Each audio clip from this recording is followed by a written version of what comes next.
Today, we're going to unpack a real estate story that is turning heads all over the country.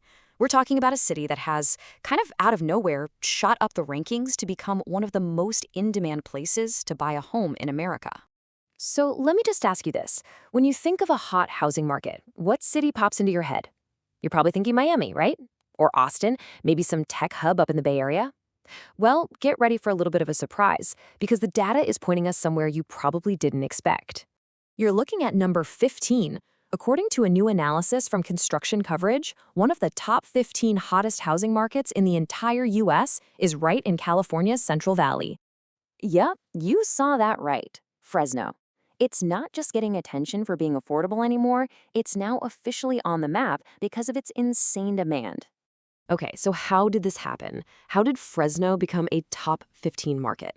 Well, when you really peel back all the layers, the number one reason is actually super simple, but it is incredibly powerful. It all comes down to the price tag.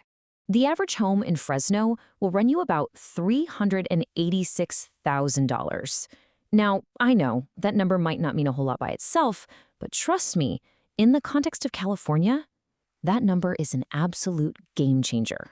And that brings us to what a lot of analysts are calling the California affordability gap. You see, Fresno's price point becomes truly remarkable, jaw-dropping, when you start comparing it to the state's huge coastal cities. A home in Fresno is about $500,000 cheaper than the average spot in Los Angeles. And get this, when you look at San Francisco, that gap widens to almost a full $1 million. That is a staggering difference, and it's totally changing how people think about where they can afford to live in California. Let me put it another way. For the price of one single home in San Francisco, you could theoretically buy 3 homes in Fresno and still have a decent chunk of change left over. So you can see pretty clearly how this creates this almost irresistible pull for people to move inland. But here's the catch. All that affordability comes with some pretty intense side effects. The price advantage isn't a secret anymore, and what you get is a market that is just defined by fierce competition. And all that competition directly impacts what it's like to buy a house there. More than a third, 1 out of every 3 homes sold in Fresno, is now going for more than its asking price.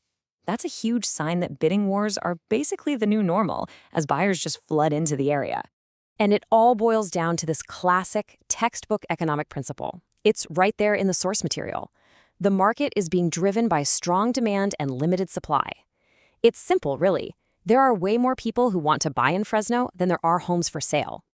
So what happens when you have that kind of imbalance? Well, you guessed it, prices have started to climb. Over just the past year, home prices in Fresno have gone up by about 3%. It's still affordable for sure, but the secret is definitely getting out. So let's zoom out. The really crucial thing to understand here is the new reality this creates, not just for Fresno, but for California as a whole. This isn't just some local trend. It's a huge piece of a much larger statewide housing story. So let's just break down what this new reality looks like. First, Fresno isn't just an affordable city anymore, it's a national housing hotspot because it offers a path to owning a home that's basically vanished in other parts of the state. Second, it's acting like a critical release valve for all that insane price pressure building up in LA and San Francisco. And finally, that flood of demand has completely changed the local market into a new reality of super low inventory and cutthroat competition. Which, brings us to our final big question. Fresno's rise shows this clear pattern, right? People are moving from those incredibly expensive coastal cities to more affordable inland areas. So as this story keeps evolving, it makes you wonder, where's the next Fresno going to be?